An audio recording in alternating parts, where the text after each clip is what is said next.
student, welcome to Simply Classes. So in last video I have discussed the silent features but only few. So remaining today I am going to discuss how the fertilization is taking place, and also what happening in embryo. That all I am going to discuss, and also the economic importance of pteridophytes. वो सब नहीं discuss किए थे पिछले video में. So today I am going to discuss the fertilization, how taking place, and what happen in embryo. How they form, and how the male and female gametes are fusing. That all. And I have talked about the spores. दो तरह के spores होते हैं. In last video I have discussed, right? So दो तरह के spores होते हैं. Heterosporous and homosporous. Homosporous means similar spores. एक साइज के स्पोर्स होते हैं तो उसको क्या कहा जाता है? Homosporous, right? And heterosporous mean different spores. Different kind of spores are forming. That is what called heterosporous. So that I have already discussed last video. So let's start fertilization. How fertilization is taking place. I have also discussed that how the transfer of gametes are मैंने gametes कैसे transfer होते हैं, how they fuse, right? तो हम जानते थे water से होता है, right? I have discussed in last video with the help of water what happened. Transfer of gametes is required.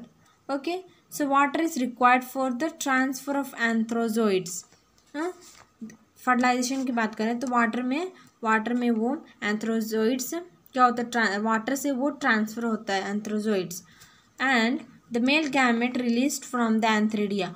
और मेल गैमेट कहाँ से रिलीज होता है? एंथ्रीडिया से. तो जो मेल गैमेट कहाँ से रिलीज होता है उसको क्या कहा जाता है? एंथ्रीडिया. और मतलब कि जो और एंथ्रोजोइड्स एंथ्रीडिया से ये रिलीज होता है. और जो एक मतलब तो ये बता रहा है कि how they reach to water में वो कैसे जाते हैं. First of all they release from antheridia. Release कहाँ से होता है? एंथ्रीडिया से. And reach to mouth of archegonia. तो जब ये एंथ्रोजोइड्स जब रीच होता है फीमेल बॉडी में तो फर्स्ट व्हाट हैपन. और जो मेल कहाँ से रिलीज होता है? Male gametes release from antheridia. And where it reach this antherozoids where it reach to the mouth of archegonia. Archegonium कहाँ प्रेजेंट होता है? फीमेल सेक्स ऑर्गन में. फीमेल सेक्स ऑर्गन को क्या कहता है? आर्चिगोनियम. तो ये जो एंथ्रोजोइड्स है ये कहाँ रीच होता है? Mouth of the archegonium. उसके बाद क्या होता है? What happening? The fusion of male gametes with and what happening? The fusion of male gametes with what? Egg. Egg means female sex organ, और you can say egg is a single egg is fuse with the male gametes. तो ये कहाँ पहुँचता है? Mouth of the archegonium. And what happening? The fusion of male gametes with what? Egg. Egg present in where archegonium जो present होते हैं उससे ये मेल गैमेट्स और you can say antherozoids what fuse with egg which present in archegonium, right? समझ आया? And result in what? Formation of zygote. तो zygote how forming? Which type of मतलब कि हैप्लॉइड होता है कि डिप्लॉइड होता है zygote? Diploid zygote forming. You have to remember. So present in the archegonium result in the formation of zygote, or you can say diploid zygote, right? So zygote therefore produce what? Zygote क्या है? Produce a multicellular well differentiated sporophyte which is the dominant phase of the pteridophyte. तो ये जो zygote है क्या produce करता है? Multicellular well differentiate sporophyte produce करता है. And which is what? Dominant phase of what? Pteridophytes. अब बात करते हैं एम्ब्रियो. एम्ब्रियो में मतलब how what happening in embryo, that also we will discuss after the fertilisation. जब वो ज़ायकोट में फॉर्म हो जाता है then what it undergoes, what division, which division it undergoes और what it produce, that also we will discuss in embryo. So embryo क्या? The fertilization produce the zygote. जो fertilization produce, we know that fusion of male and gametes what forming a diploid zygote, and that undergoes what division to produce embryo. और वो किस में जाता है? Okay तो क्या होता है zygote that undergo division. और ये जब zygote फॉर्म होता है उसके बाद क्या where it is undergoes, it undergo division to produce embryo. Okay, and then what happened? The development of the zygote into young embryo take place within the female gamete. What happening? The development of the zygote into young embryo में जो development होता है, okay जो development होता है zygote का into young embryo take place within female gametophyte. ये जो डेवलपमेंट होता है zygote का, ओके इट अंडरगो डिविजन में it undergoes division to produce embryo. ये सब where it is taking place, it is taking place within a female gametophyte में ये सब फंक्शन होता है. Okay and this event is what is a okay precursor of the seed habit and consider as an important step. तो ये सब जो event होता है ओके एम्ब्रायो में जो zygote है जो what it undergoes division to produce embryo, and the development of the zygote is happening within a female gametophyte. So this event is what is the precursor of the seed. ये सब क्या form हुआ? Seed habit and consider as a important step in the evolution. और ये इसको क्या consider करते हैं? Important step in the evolution. You can see. So this event is precursor of the seed habit. ये आपको याद रखना है. जो ये इवेंट होता है एम्ब्रायो में, what it is it is a seed habit. It is the event is a precursor of the seed habit and consider what important step of evolution. एक important step माना गया है evolution का. Okay example क्या है? जो pteridophytes का example क्या है? Okay Dryopteris, Selaginella, Dryopteris, this are the example etcetera. और भी एग्जाम्पल है. ओके सो अभी के लिए बस 2 एग्जाम्पल याद करो. ड्रायोप्टेरिस आपके टेक्स्ट बुक में भी दिया है एग्जाम्पल, वो चाहे तो पूरा याद कर सकते हैं. Dryopteris and स्लेजिनेला. ओके समझ में? I hope you have understood.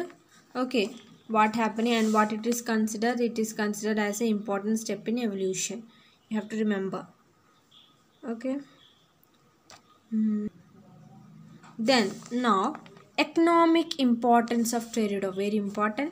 हर जितना भी क्लासेस है हर का you have noticed something that every classes or every organism or every plant which are coming, every pteridophytes okay having what सबका सेम स्टेप है. उसका क्या साइलेंट फीचर्स डिस्कस होता है. ओके साइलेंट फीचर्स के बारे में डिस्कस किया. आल्गे हो चाहे ब्रायोफाइट्स हो टेरिडोफाइट्स हो, ये सबका क्या सेम स्टेप है. But only the difference is that हम लोग बस जो पॉइंट है वो डिफरेंस है. बाकी जो टॉपिक है जैसे कि हम हैबिटेट के बारे में ओके सीड हैबिट के बारे में ये सब ओके एंड सेक्स ऑर्गन ये सब सेम टॉपिक आ रहा है. Economic importance. So if they are asking for 5 marks, अगर आपकी टीचर 5 मार्क्स की पूछती है questions right about pteridophytes, bryophytes, then you have to write all this economic importance. You have to note down. Okay exam में economic importance क्या है and what are the salient features of pteridophytes right. And you have main important you have to write how the fertilisation, ये तो main point है. Fertilisation how taking place and which type of reproduction is take place, that also you have to remember. तो ये सब बहुत important है. You have to write step by step. You have to know you don't want to miss all the steps. जो जैसे steps है वैसे ही आपको स्टेप्स लिखने हैं. Economic importance okay so you will get 5 mark. अगर 5 मार्क का क्वेश्चन आता है टेरिडोफाइट्स के बारे में, ब्रायोफाइट्स के बारे में, you have to write explain और ओके एक्सप्लेन कीजिए वो ब्रायोफाइट। ऐसा क्वेश्चन आता है, you have to write step by step. पहले तो साइलेंट फीचर्स के बारे में लिखेंगे, कौन कौन से साइलेंट फीचर्स है। Now I have discussed in pteridophytes, I am giving some example, okay, how you will present your answer in your answer sheet. I have discussed the gametophyte, sex organ, fertilization, embryo, all are economic importance अभी discuss करने जा रहे हैं। तो आपको ऐसे ही लिखना है एग्जाम में। अगर 5 मार्क्स का क्वेश्चन आया अबाउट टेरिडोफाइट्स और bryophytes, algae, anything, you have to write in a point wise, 2-3 point तो लिखना, ओके। सो अब बात करते हैं economic importance of pteridophyte, okay. First point, they are good source of food for, ये जो टेरिडोफाइट्स है what it is a good source of food for animal. Example, sporocarps of Marsilea is edible. ये जो sporocarps of Marsilea is a edible part, okay, edible part है, okay, मतलब कि food में यूज़ होता है, खाने में। It is a good source of food for animal, animal के लिए एक गुड सोर्स ऑफ फूड है, ओके। दूसरा point, ferns protect soil from erosion. और ये ferns what helping, ferns protect the soil from erosion, soil erosion से मदद करते, हेल्प करने में। And by providing a good cover on the hill slope and other fragile places. तो fragile places में तो फंड्स प्रोटेक्ट करता है सॉइल इरोशन से by providing good cover on the hill slopes and other fragile places, okay. Equisetum stems have rough surface, they are used in scrubbing and polishing. और जो Equisetum, ये क्या example है pteridophytes का। तो ये जो ये प्लांट है, टेरिडोफाइट है, ये व्हाट इट हेल्पिंग, इसका जो स्टेम होता है, it help for water, it have a rough surface which help in scrubbing, कुछ रब करने में, ओके, स्क्रबिंग करने में, नहीं तो पॉलिशिंग करने में ये हेल्प आता है। इसका स्टेम इसलिए हेल्प आता है क्योंकि इसका स्टेम जो होता है वो रफ सरफेस होता है। इसका जो स्टेम होता है वो रफ सरफेस में होता है, जिससे they are used in scrubbing and polishing, okay.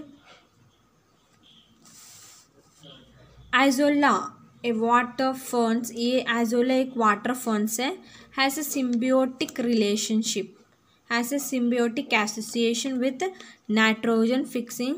हम पढ़े थे in chapter 2, nitrogen fixing which fungus helping cyanobacteria is what blue green algae, right. So इस जो ये साइनोबैक्टीरिया का एग्जाम्पल क्या है, एनाबीना एजोला। तो ये क्या है, azolla is a water fund and has a symbiotic association with तो ये हेल्प करता है नाइट्रोजन फिक्सेशन में, ओके। ये एक water fund has a symbiotic association with nitrogen fixing cyanobacteria anabaena azolla. इसका जो नेम है क्या, anabaena azolla, okay, anabaena azolla. So this is a water ferns. Next point, it is a culture in paddy field to herbaceous nitrogen fixing bacteria. ये उसका ही point है ये। तो it is a culture in a paddy field to harbor nitrogen fixing bacterium and act as a biofertilizer. तो ये biofertiliser में use होता है, ऐसे एक्ट ऐसे बायोफर्टिलाइजर में ये यूज़ होता है ऐसे बायोफर्टिलाइजर, ओके। राइजोम्स, ये सब इकोनॉमिक इम्पोर्टेंस है टेरिडोफाइट्स का, ओके। अब बात करते हैं राइजोम्स, ये सब कितना जो मैंने बात किया, ओके, फर्न्स के बारे में, इक्विसेटम के बारे में, ये सब क्या है, टेरिडोफाइट्स है। तो ये सब यूज़ होता है, ये सब का इम्पोर्टेंस है, okay, yes, it is a good source, this which I have discussed, ये सब act as a good source, okay, use होता है naturally यूज़ कर सकते हैं, केमिकल भी यूज़ कर सकते हैं, ओके। ना I have see act as a biofertiliser में भी यूज़ होता है, ओके, केमिकली भी यूज़ करते हैं, लेट्स सी, ओके, ड्रग्स में भी होता है। देखो, rhizomes and petioles of okay, Dryopteris हम पढ़े थे example, I have discuss the example of pteridophyte what, Dryopteris. तो ये जो इसका राइजोम्स है, राइजोम्स मैंने एक रूट स्ट्रक्चर होता है, root, you can see rhizomes, figure में आपके टेक्स्ट बुक में दिया है, वो राइजोम्स किसको बोला जाता है, एक रूट टाइप स्ट्रक्चर होता है, उसको राइजोम्स बोला जाता है। And petioles, you know, rhizomes and petioles of Dryopteris are used to produce what, anthelymantic drugs में, anthelymantic drugs में ये जो Dryopteris का rhizomes है और petioles है किस में यूज़ होता है, anthelymantic drugs में। तो ये केमिकल में भी हो सकता है, ड्रग्स में से, all are what, okay. And lycopodium. So lycopodium is used in a treatment of disorder. ये भी lycopodium is also what, is a type of pteridophyte. तो lycopodium is used in what, used in the treatment of disorder of lungs and kidney. Lungs and kidney में ये क्या होता है, use मतलब कि ट्रीटमेंट में हेल्प करता है lycopodium, okay, use in A treatment of disorder of lungs and kidney, okay. And last, ferns are also grown as, okay, ferns are also grown as a ornamental plant for their graceful plant body. और ये जो ferns है, what it grown as a ornamental plant for their what, graceful plant body, okay.